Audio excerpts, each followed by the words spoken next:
Welcome to Friend for the Artist and Art Pace Cycling. Today's the 1st of March, and it's been about 5 years since I've sat down and done any serious drawing. I've played with sumi-e and done some various tests to see what interests are out there on the internet. And I've had some degree of success and a lot of failures.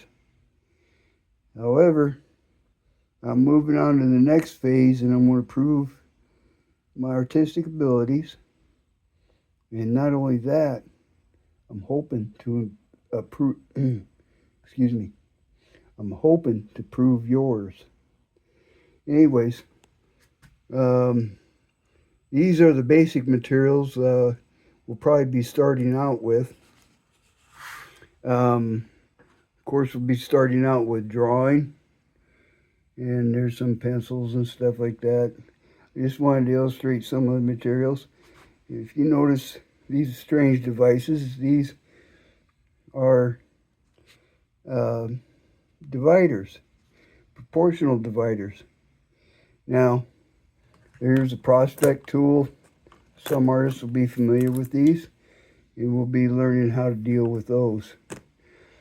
We'll also be focusing in on several little books. I prefer to start with some things that come out of drawing out of the right side of the brain, and then working on with everything like Loomis's blue balls. That's what those are called right there and stuff. And once we get to our first skill, we're going to immediately start printing or start the printing process. All along the process, we are going to be doing photography of our projects. It's all important because photography, I believe by itself, is going to be very hard to monetize or make money with in the future. So let me take a pause here, and we'll start our exploration in detail. One of the things I'm going to surprise you with is how to make your own ink. Now, in the days of the artists, they actually made their own pigments. They made various tools for painting, including the brushes, and they always made their own pigments. Now, the pigments came from various raw materials. So what I'm going to cover here is what I got here, so we can experience it like they did in the old days. Now, believe it or not, this is ink made from the Chinese tallow tree. It's actually an invasive species that hit America right after World War II. A lot of people wanted the ornamental trees that they saw in Japan and China. So they imported the tree, and now it's kind of invasive. And it invaded my yard, and I can't cut it down yet.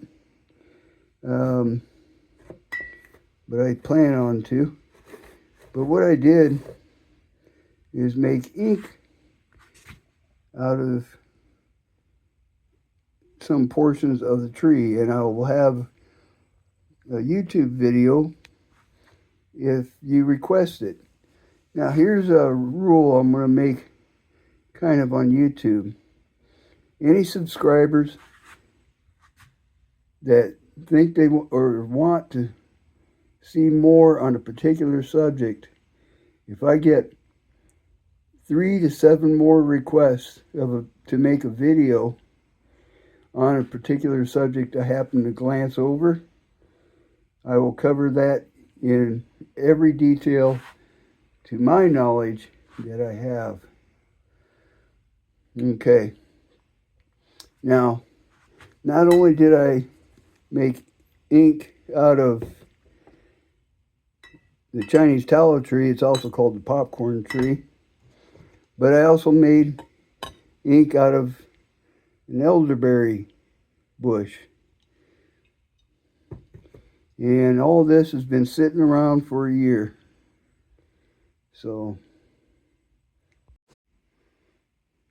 now I put the ink to the side, and now I have all the drawing instruments and a lot of the basic tools that we'll be using for drawing. There's much more than this. I just thought I'd show you some of the highlights. Right here is what we call a proportional divider. These are not new ideas. These two here are antiques. They used them in drafting, and they use them in map making and navigation. And I got hold of a couple of them on eBay. Now this is a prospect tool. This is a new tool that is made specifically for artists. We'll be covering it in detail on its uses. Okay. And of course we're going to be doing the bloop balls and various exercises that will get you quickly on board with drawing. Well, let me pause this. Okay. Now, the various things that we'll be doing when we're drawing is we'll immediately transform it to ink. But besides that, I also believe that we need to have fun and relax in doing our art. That helps build confidence. And one of the tools I use is the sumi-e, or the Chinese brush painting. I love the techniques. The results are immediate, and there's really, I'd have to say this art has the least amount of pressure in making it.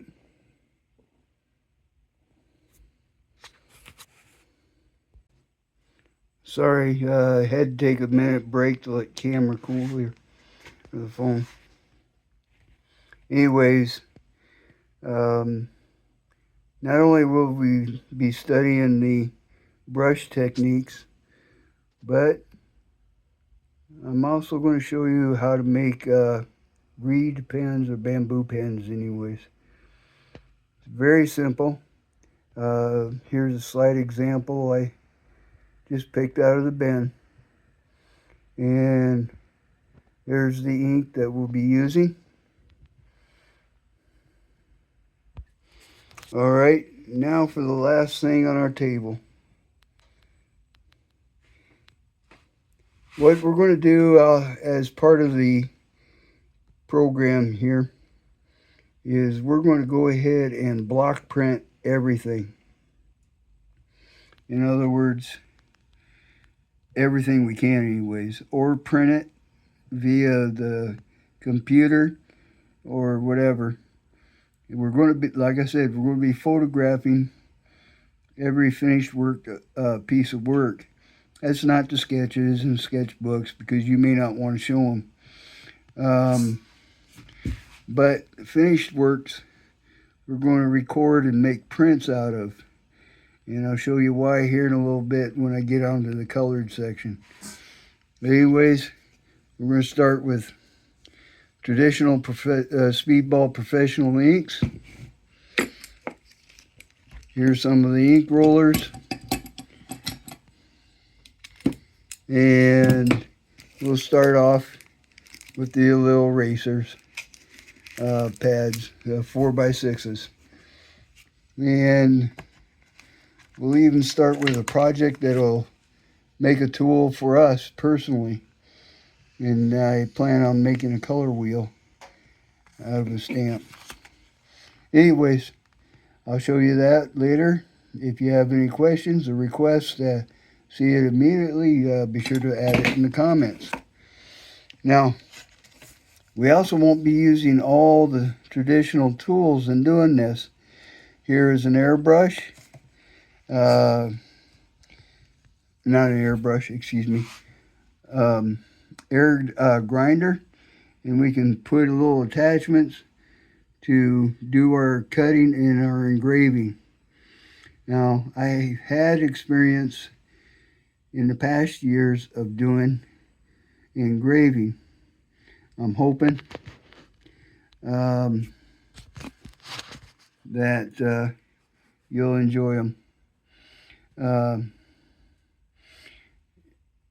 You may not have the tool, but I'll have alternatives when I show you the techniques. Anyways, I'm going to put you on pause here.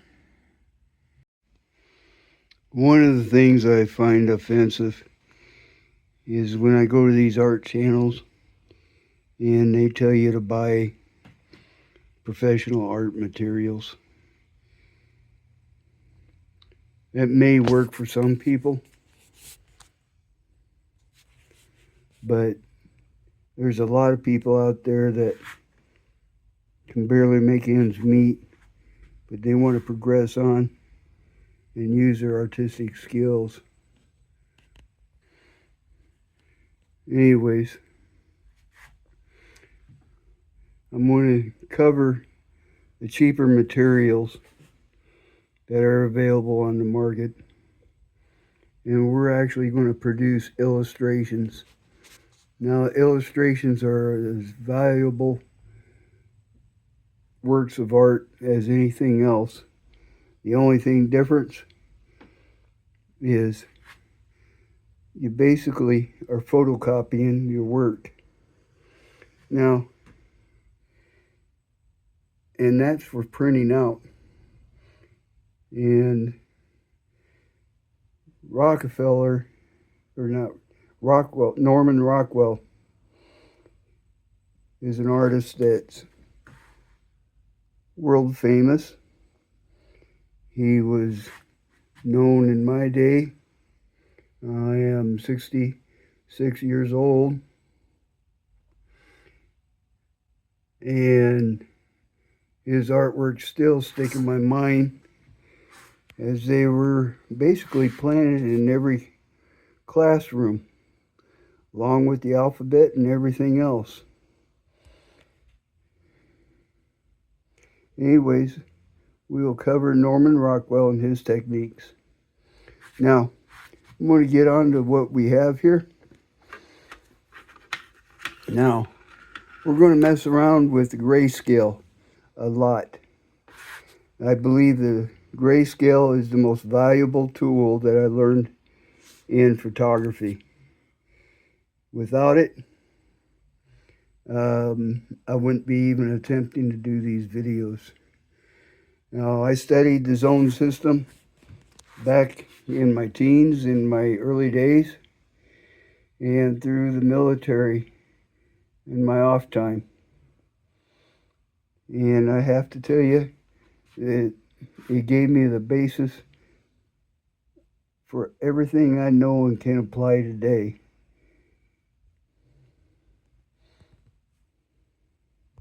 Anyways, as you can tell, I've shopped at Dick Blick, and I bought these about 10 years ago, and I haven't had a chance to use them because I was doing normal work. Now, what these are is cool and warm grays, and I believe we can explore a little bit of color theory and also apply the zone system with some drawing with these pencils. So we'll be covering those and other types of pencils that do the grayscale as well, which includes Prismacolor. Prismacolor, the Premiers have his own set within their 72 Prismacolor set. Now, I don't know about the 150. I've never bought it, and I won't buy it now. The reason is I won't buy any more Prismacolors. I've stepped onto their website, even tried to see swatches of their current line and stuff, and their website is very sorry. And if it's any indication of the future of Prismacolor, I can't tell you or advise you to use them. Prismacolor needs to get serious about what they do. A lot of people buy them, and they need to support their artists. And ever since I've known Prismacolor, I mean, even way back to the beginning, their support really kind of is sorry. They left you guessing on light fastness. You had to dig for every little bit of information. And in those days, you didn't have the internet. So people had to perform their own test, and then they had to validate the test because some of them were somewhat needing a further examination. Anyways, now that brings me on to what's being sold at Amazon. Now, I wanted to test to see if these pencils, the Starjoys and the Artesas, were at all possible of replacing other pencils for illustration. Now, the other exploration that I'm going to have is applying gouache with colored pencil techniques, and we'll see how well that goes. And that includes the Artesia gouache and the medium gouache paint set. I have only produced one serious painting with gouache, and the minute I sprayed that with a final coat, I had a big surprise. My whites basically vanished, and that was with another set of gouache colors that I won't mention here. Anyways, now I also want to mention that I'm going to be testing the medium gouache set. So part of our work is going to be doing illustration, and I've had my hands in that a little bit, mostly to produce bulletins and pieces of clip art and work for church. And then a little introduction to airbrushing. We'll be covering that. I have done that too during times that employment was difficult during recessions, and I made money doing little t-shirts and stuff like that. And here's one of my airbrushes from that time, and that's the famous Talon airbrush. And I'll tell you more about that. If you want me to cover any of these things immediately, or if you have questions, let me know.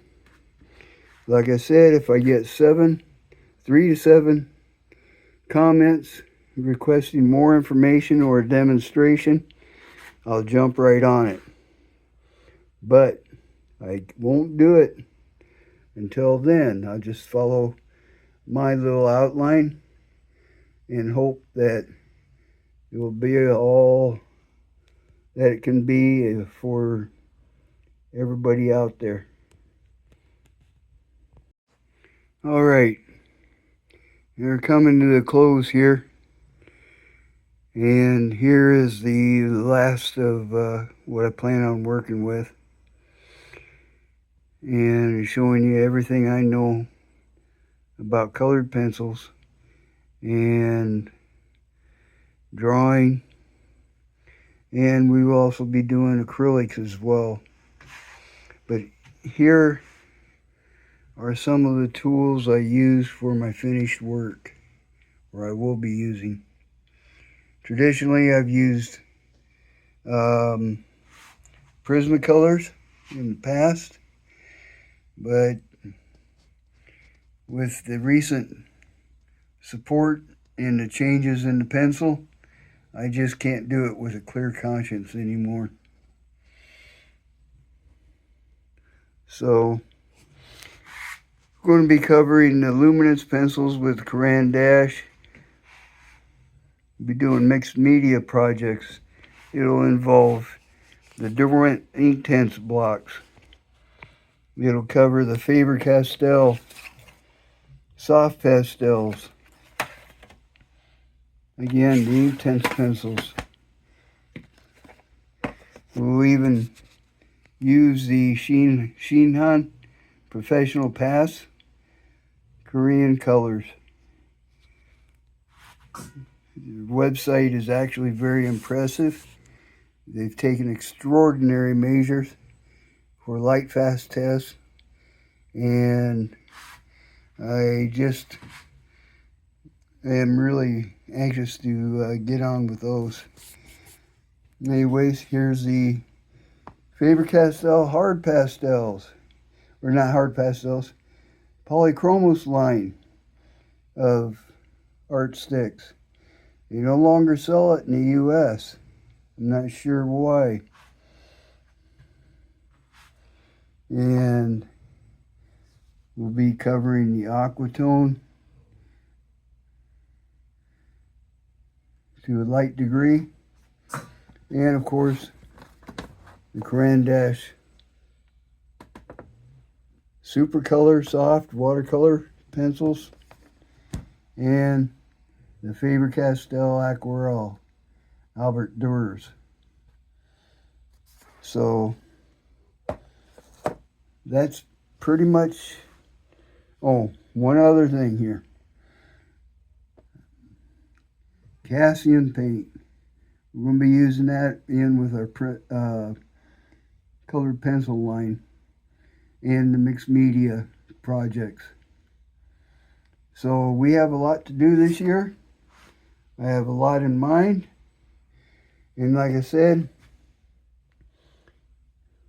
those who respond in the comments, and if I get 3 requests to 7 requests, I'll focus in and do some demonstrations and some training on these products,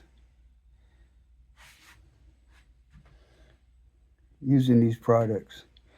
Now again, I'm going to be using acrylic paints.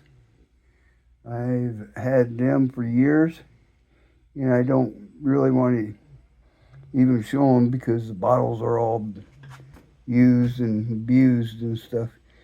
But here's the new stuff. I've purchased 4 of these products recently, and I've had the other products like the Aquatone I think for 10 years, and the Faber-Castells for years, and of course the polychromos. I don't know when they stopped distributing that and stuff. The Shein Pass is new. So, in closing, I'm hoping that this channel attracts a lot of people from retirement communities, because I think, and myself including, I think we need to pass on our skills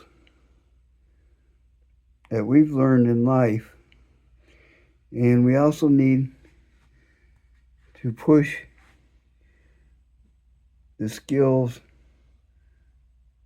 required to do illustration and maybe art, but at least illustration, because in the future our kids are going to have to be able to handle not even writing well, but using illustrations and being able to explain complex topics that just require an abundance amount of skills. And we've pushed art and drafting to the side, and we need to put it back in the system. If it ain't going to go back in the system, then we need to pass it on ourselves. For those who aren't retired yet, I'm not going to exclude you. I'm hoping when we produce art that we start producing prints right away. Prints that you can at least send to other people and let them know that you're doing art. That way your name starts getting around a little bit. Photography, well, I'm going to be covering that skill in depth as well as we go out to gather pictures, because I don't think it's a good idea to always copy images that are displayed on the internet or work from them. I think if you want to produce art, that at least a percentage of it got to be originally from you. I'm not saying that's an absolute rule. Many people produce art and work in the art field using their skills and using photos from other members in a team.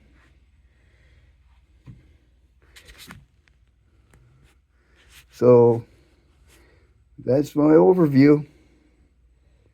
Let me know what you think.